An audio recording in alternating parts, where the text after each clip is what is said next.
નમસ્કાર વિદ્યાર્થી મિત્રો, આજે ધોરણ 6 ગણિત વિષય અને નવું જ પ્રકરણ કે પ્રકરણનું નામ છે માપ. પ્રકરણ નંબર 10 છે. હવે આપણે આ પ્રકરણની અંદર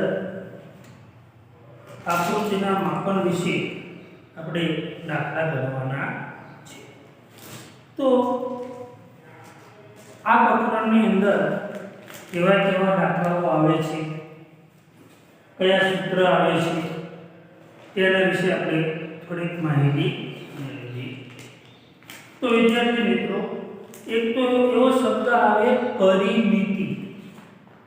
હવે પરિમિતિ કોને કહેવામાં આવે? હવે પરિમિતિ એટલે કોઈ એવી બંધ આકૃતિ. પરિમિતિ એટલે કોઈ એવી બંધ આકૃતિ. હવે કોઈ એવી બંધ આકૃતિ હોય અને એની ફરતે એટલે કે એના પર એકવાર ફરવાથી આકૃતિ પર એકવાર ફરવાથી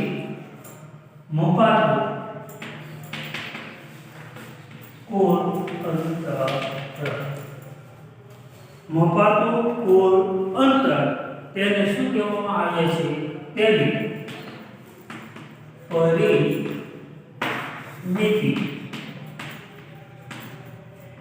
કહે છે. હવે કોઈ આકૃતિ આપણે જોઈએ કે ભાઈ જે આકૃતિ બંધ આકૃતિ છે એની ફરતી જે બાજુ છે એ બાજુનું માપ તેને શું કહીશું આપણે? પરિમિતિ. જોઈએ પરિમિતિ કોની છે? માનો કે આ ત્રિકોણ છે, આ છે ત્રિકોણ A B C.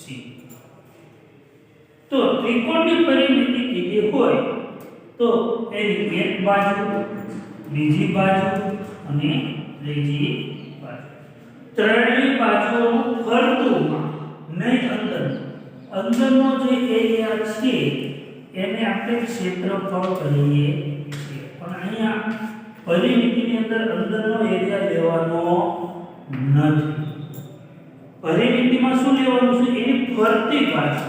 આપણને કીધું છે ફરવાથી એટલે એની જે ફરતી બાજુ જે આવે છે, બરોબર, ચોરસ હોય, લંબચોરસ હોય, ત્રિકોણ હોય, ષટકોણ હોય, પંચકોણ હોય, અષ્ટકોણ હોય, એની ફરતી બાજુનું માપ એટલે શું થાય છે? પરિમિતિ. માનો કે આ બોર્ડ છે, આ એક બોર્ડ છે, બોર્ડની જે આ ફરતી બાજુ છે, ફરતી બાજુ, બરોબર, એને આપણે પરિમિતિની અંદર તેનો સમાવેશ કરીએ છીએ. પણ આ જે ગ્રીન ભાગ જે છે એનો સમાવેશ પરિમિતિમાં થશે નહીં. એનો સમાવેશ ક્ષેત્રફળમાં થાય છે. અત્યારે આપણે શીખવાનું છે પરિમિતિ વિશે. માનો કે અહીંયા ત્રિકોણ છે, આપણે લખ્યું ત્રિકોણની પરિમિતિ બરાબર શું થાય? ત્રણ બાજુનો સરવાળો. ત્રણ બાજુનો સરવાળો, ત્રણ બાજુનો સરવાળો. જેમ કે માનો કે શેનો સમાવેશ થશે? AB વત્તા BC વત્તા AC. એક આ બાજુ, એક આ બાજુ અને એક આ બાજુ. તો આ સૂત્ર થયું ત્રિકોણની પરિમિતિનું સૂત્ર કે ત્રણ બાજુનો સરવાળો એટલે કે ત્રિકોણની પરિમિતિ થાય. અને આપણે દાખલા હમણાં સમજીએ. પહેલા આપણે એના સૂત્ર અને પરિમિતિ વિશે આપણે સમજણ મેળવીશું. હવે માનો કે એક આપણે ચોરસ છે,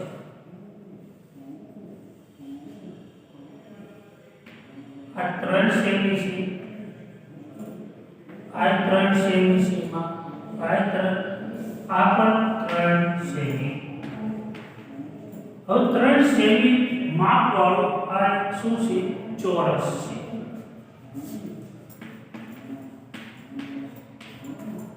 હવે ચોરસની જો તમને પરિમિતિ કીધી હોય તો શું આવશે ચાર બાજુનો સરવાળો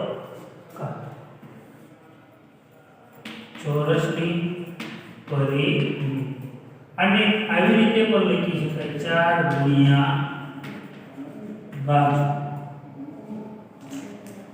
અથવા 4 બાજુનો સરવાળો હવે અહીં મેં 4 બાજુ શા માટે લખી છે કારણ કે દરેક બાજુનું માપ કેવું હોય છે સરખું તમે જોઈ શકો 3 3 3 3 કેટલી વખત છે 4 વખત છે એટલે આપણે સીધું લખીએ કે 4 ગુણ્યા બાજુ જોઈએ આપણે કે 4 બાજુનું માપ કેટલું છે બધાય બાજુનું માપ 3 સેમી છે તો જોઈએ 3 ચોકું 12 સેમી તો આપણો જવાબ શું થશે 12 સેમી એની પરિમિતિ થાય છે અથવા તમે એવું પણ લખી શકો કે બાજુ વત્તા બાજુ વત્તા બાજુ વત્તા બાજુ પણ આપણે ચોરસમાં આ સૂત્ર યાદ રાખીશું 4 ગુણ્યા બાજુ એટલે આપણે શું મળશે ચોરસની પરિમિતિ આમાં પરિમિતિ કયો સમાવેશ થશે ઉપરની જે બહારની બાજુ જે આપી છે આપણને તે બાજુનો સમાવેશ પરિમિતિમાં થાય છે નહીં કે અંદરનો જે આ ભાગ છે એનો સમાવેશ પરિમિતિમાં થતો નથી આગળ જોઈએ 1 સેમી 4 સેમી 1 સેમી 4 જો અહીંયા આપણને આપવામાં આવી છે આકૃતિ લંબચોરસ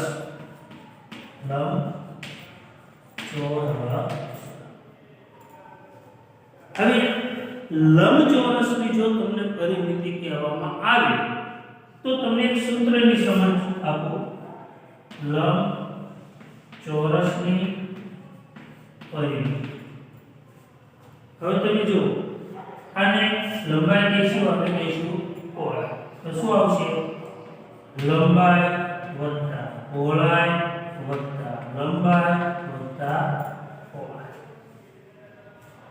લંબાઈ 4 સેમી પહોળાઈ 1 સેમી લંબાઈ 4 સેમી 1 સેમી તો આની અંદર લંબાઈ કેટલી થઈ 2 લંબાઈ વત્તા 2 શું થાય છે પહોળાઈ બંનેમાં 2 શું છે સરખું 2 કોમન લઈ લીધું એટલે શું આવે લંબાઈ વત્તા એટલે આનું સૂત્ર બનશે 2 લંબાઈ વત્તા પહોળાઈ અને ઇંગ્લિશમાં લખવું હોય તો એ રીતે લખી શકાય લંબાઈ વત્તા પહોળાઈ આપણે સૂત્રમાં ઉપયોગમાં અંગ્રેજીનો જ ઉપયોગ આપણે કરીશું 2 લંબાઈ વત્તા પહોળાઈ જોઈએ 2 ના 2 લંબાઈ આપણને આપી છે 4 સેમી પહોળાઈ આપણને આપી છે 1 સેમી તો જો 2 4 ને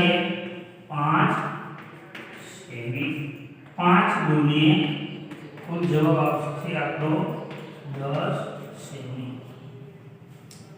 તો આ થઈ આપણે લંબચોરસની પરિમિતિની વાત જો હજુ કહું છું એક આવશે ત્રિકોણ ચોરસ લંબચોરસ પંચકોણ ષષ્ઠકોણ અષ્ટકોણ એથી વધારે એની અંદર આવતા નથી હા પછી કોઈ તમારે અલગ અલગ પ્રકારની જે આકૃતિ આવે તો એ દરેક બાજુનું માપ દરેક બાજુના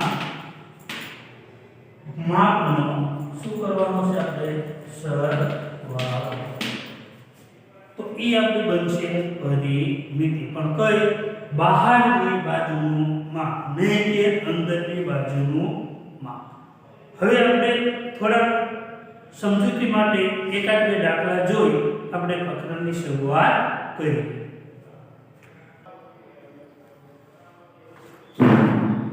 આપણે ઉદાહરણ તરીકે આ 3 દાખલાઓ લીધા છે.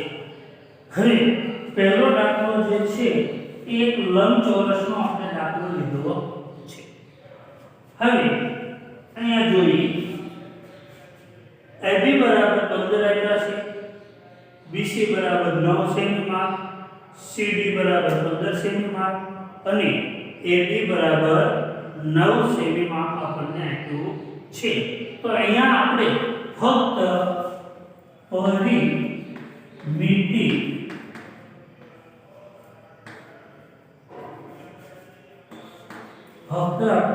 પરિમિતિના જ દાખલા શીખવાના છે. બરાબર, ક્ષેત્રફળના જ્યારે શીખવાના જશે એટલે તમને અલગ લેક્ચરની અંદર આપણે શીખીશું. અહીંયા આપણે ફક્ત પરિમિતિના દાખલાઓ આપણે શીખીશું.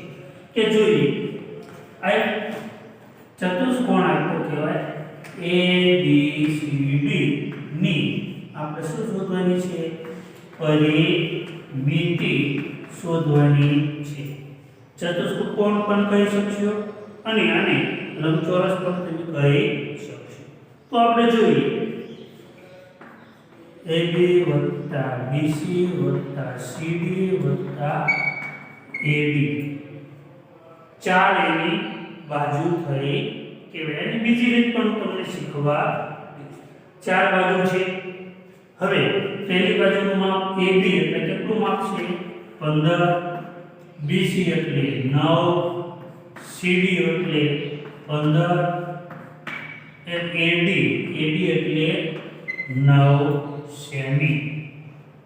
હવે જો 2 વખત 15 છે, 2 વખત 9 છે. હવે કામ લેવું 15 ને 15 30 30 અને 9 9 18 40 40 ને 8 48. એટલે આવી રીતે પણ તમે કરી શકો 15 + 15 9 + 9 એટલે આ બેનો સરવાળો તમે 18 લો, આ બંનેનો સરવાળો તમે 30 લો તો કુલ થશે 48 સેમી.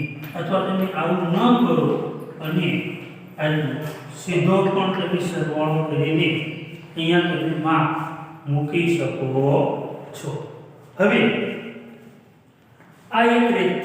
હવે આપણે એની બીજી રીત શીખવી હોય તો આપણે આવી રીતે પણ લખી શકીએ. જોઈએ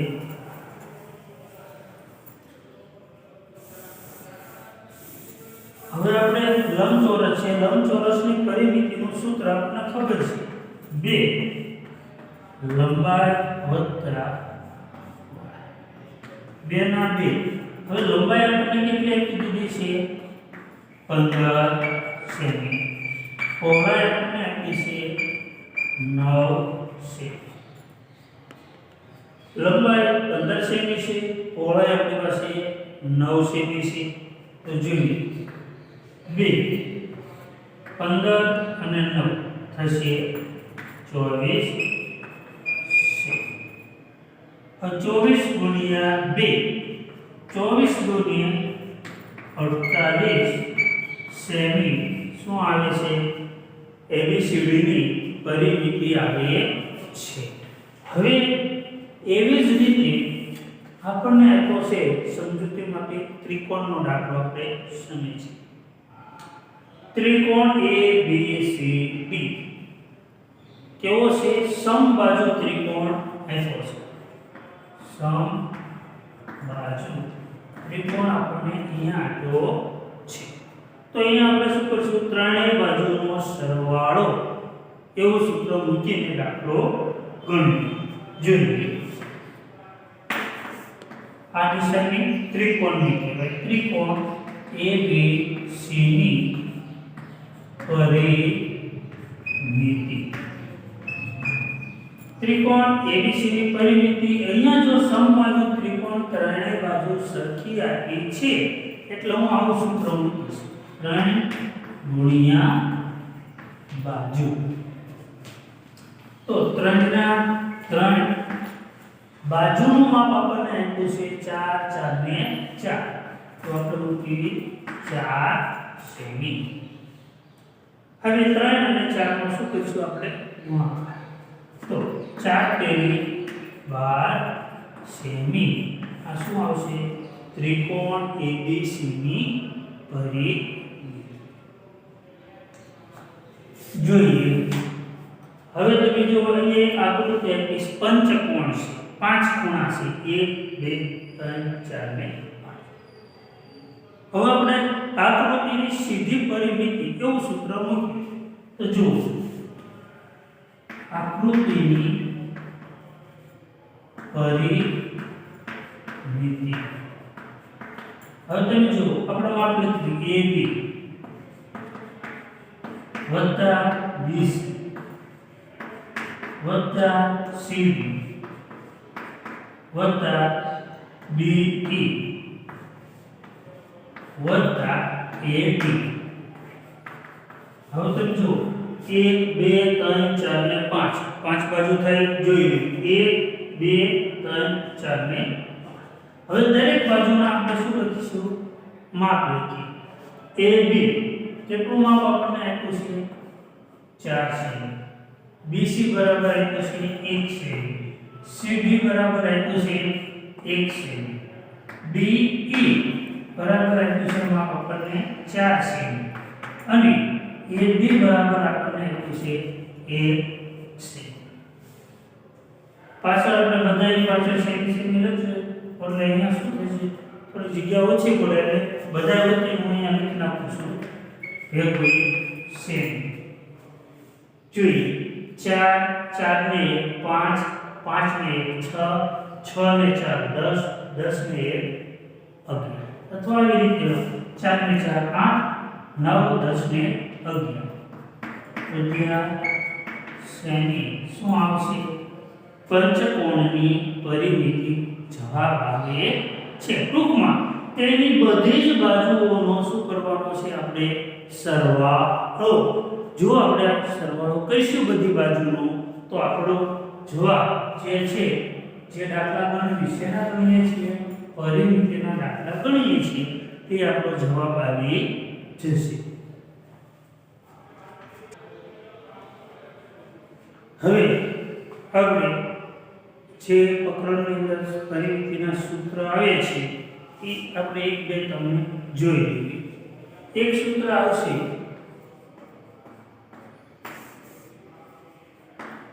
ચોરસની પરિમિતિ. એના માટે છે 4 ગુણ્યા બાજુ. આપણે પહેલા દાખલામાં સમજૂતી મેળવી એનું સૂત્ર શું થશે 4 ગુણ્યા બાજુ. એને આવી રીતે પણ લખી શકાય. 4L એટલે એની શું છે બાજુની લંબાઈ. L એટલે લંબાઈ આપણે યાદ રાખીશું. પછી લંબ ચોરસની પરિમિતિ.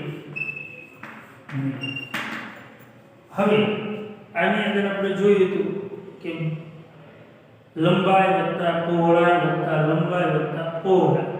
છેલ્લે સૂત્ર આપણું આવું આવ્યું હતું કે 2 લંબાઈ વત્તા પહોળાઈ એટલે કે 2 લંબાઈ વત્તા પહોળાઈ. આ ઇંગ્લિશમાં આપણો વધારે મોટા ભાગે સૂત્રનો આપણા ઇંગ્લિશ સૂત્ર જે છે એવા સૂત્રોનો આપણે વધારે ઉપયોગ કરીશું. એટલે કે 2 લંબાઈ આવે છે અને 2 શું આવે છે પહોળાઈ. ટૂંકમાં આ બંનેનો સરવાળો કરો અને એની સાથે ગુણાકાર કરો એટલે તમારે શું આવી જશે લંબચોરસની પરિમિતિ. હવે અહીંયા સમબાજુ ત્રિકોણ આપેલો હોય ની પરિમિતિ. તો અહીંયા તમારે શું લેવાનું 3 ગુણ્યા બાજુ અથવા 3 ગુણ્યા 1. જો સમબાજુ આપ્યો હોય તો તેની ત્રણેય બાજુના માપ સરખા હોય તો એટલે મેં લખ્યું છે સમબાજુ. ફક્ત ત્રિકોણ એવું લખ્યું નથી. ત્રિકોણમાં એવું પણ થાય ક્યારેક વિષમ બાજુ આપ્યું હોય તો ત્રણ બાજુ છે એના અલગ અલગ માપ હોય એટલે એ લખી દીધું સમબાજુ ત્રિકોણની પરિમિતિ. તો 3 ગુણ્યા બાજુ અને 3 બાજુઓનો સરવાળો. હવે માનો કે એવી રીતે તમને કોઈ એમ કે પંચકોણની પરિમિતિ તો શું કરવાનું 5 ગુણ્યા બાજુ એટલે કે 5 ગુણ્યા 1. પંચકોણ હોય ષટકોણ હોય ષટકોણની પરિમિતિ તો અહીંયા શું કરી નાખશું 6 ગુણ્યા બાજુ એટલે કે 6 જો તમને વિષમ બાજુ આપ્યો જો આ પંચકોણ ષટકોણ ઓછા દાખલા આવશે વધારે ત્રિકોણના ના આવે પણ વધારે જો ત્રિકોણ ના હોય તો વિષમ બાજુ ત્રિકોણ હોય એટલે કે વિષમ બાજુ ત્રિકોણ એની જો પરિમિતિ તમને કીધું તો ત્રણેય બાજુના માનો કે માપ આવા અલગ અલગ છે 3 સેમી 4 સેમી અને 5 સેમી. સોરી 5 સેમી આ બાજુનું માપ લઈશું આનું માપ લઈશું આપણે 4 સેમી. તો ત્રણેય બાજુના માપ આપણે લખવા પડે તો 3 સેમી વત્તા 5 સેમી વત્તા 4 સેમી. ત્રણેયનો શું કરીશું આપણે સરવાળો 5 ને 4 9 9 ને 3 12 એનો જવાબ આવશે 12 સેમી. આવા જો દાખલા હોય ત્રિકોણના વિષમ બાજુ વાળા તો તમારે શું કરવું પડશે બધી બાજુના માપનો સરવાળો કરશો તો આવો જવાબ તમને મળશે. જેવો માપ એવો જવાબ તમને પરિમિતિનો મળશે. હવે પછીના લેક્ચરમાં આપણે સ્વાધ્યાય 10.1 ના આપણે દાખલા શીખીશું પણ બીજા લેક્ચરમાં